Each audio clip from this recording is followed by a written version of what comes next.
इतने करीब आ जाते हैं कि भव्या ने कभी सोचा भी नहीं था। हालांकि रिशांक जब ज़्यादा एक्साइटेड होता है, खुश हो जाता है, तो वो कुछ ना कुछ हरकत ऐसी करता ही है।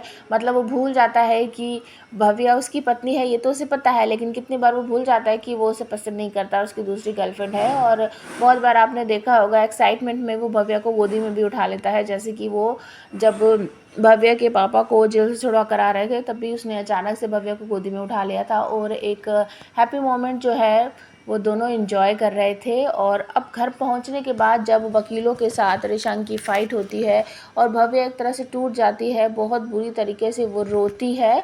और उसके बाद आपको देखने को मिलेगा कि रिशांक जो है अपनी मॉम और अपनी बुआ से कहता हुआ आप सबको नज़र आता है कि मैं वही चाहता हूँ जो भव्या चाहती है, हमें ये पेपर वगैरह पे साइन वाइन नहीं करना है, जो भव्या कहेगी मैं वही करूँगा। इस तरीके से आपने देखा। उसके बाद भव्या रोती रोती जो है वो अपने कमरे में चली जाती है और बाथरूम में भी चली जाती है। मतलब जब इंसान बहुत ज़्यादा दुखी होता है तो आप सबने देखा ही है कि अधिकतर बाथरूम में चले जाते हैं और वहाँ जाकर शावर वगैरह या फिर जो नल होते हैं उसे चलाकर और वो मतलब एक तरह से रोते हैं और बाहर वालों को ये पता ना चल जाए कि हम रो रहे हैं, इस वजह से ऐसा करते हैं। मुझे लगता है, आप कमेंट करके बताना क्या सच में ऐसा ही होता है। तो रिशांक भी उसके पीछे पीछे भागता हुआ चला जाएगा और भव्या बहुत टूटी हुई है, बहुत बुरी तरीके से रो रही है।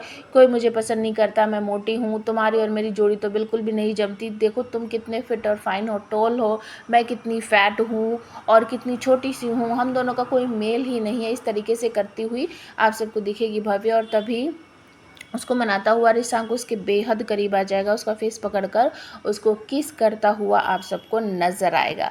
लेकिन क्या सच में वो किस कर पाएगा, क्योंकि हमेशा भव्या रिशांक को धक्का मार देती है। क्या इस बार भी ऐसा ही होगा? कमेंट ज़रूर करना। और दूसरी तरफ जो बुआ जी हैं और साक्षी हैं वो ये प्लानिंग कर रहे हैं कि अब भव्या को ना रास्ते से हटाना ही पड़ेगा, क्योंकि जो रिया है वो गर्लफ्रेंड वो भी आकर बताती है कि रिशांक अब मुझसे दूर दूर रहता है, कटा कटा रहता है, मुझे अपने करीब भी नहीं आने देता है।